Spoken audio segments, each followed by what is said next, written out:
c'est assez étonnant en fait sur toute la nouvelle gamme L5, L3, L7, donc sur tous les nouveaux L en fait. Il y a bien un joli nom qui est apposé qui est le 2, hein, voilà. Normalement c'est la deuxième version, mais le design, voilà, pour en revenir à ce sujet-là, est complètement différent de la version précédente. Donc on est sur une nouvelle note stylistique chez LG au niveau du L-Style.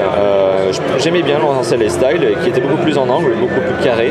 Là on est dans les arrondis, on est vraiment dans un téléphone qui devient beaucoup plus arrondi qu'avant. C'est un style qui n'était pas commun chez LG justement jusqu'à maintenant et que l'on retrouve donc sur la nouvelle gamme des L. Alors c'est le fameux LG Optimus L7 2 Dual, donc un nom qui n'est pas petit, hein, vous voyez, un nom à rallonge.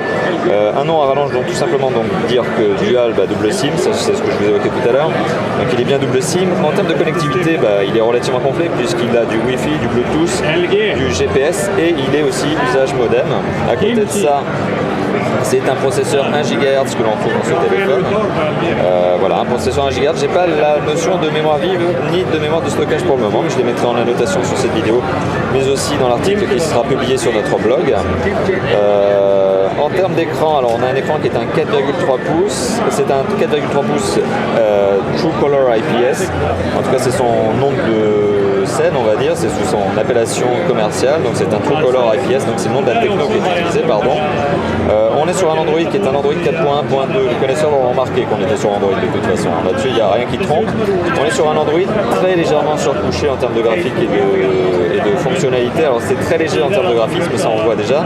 Et en termes de fonctionnalité, alors par contre, vous voyez, ça peut être très léger. On a quand même par exemple une fonction que j'aime beaucoup chez LG, qui est notamment le Quick Memo. Alors le Quick Memo, c'est ce qui vous permet de prendre des notes à la volée sur un écran, d'en faire une capture, etc. Même de prendre des notes, voilà. Donc c'est cette fameuse fonction Quick Memo que l'on avait déjà vu apparaître depuis un peu plus d'une année, que l'on trouve aujourd'hui sur le fameux LG Optimus L7 2.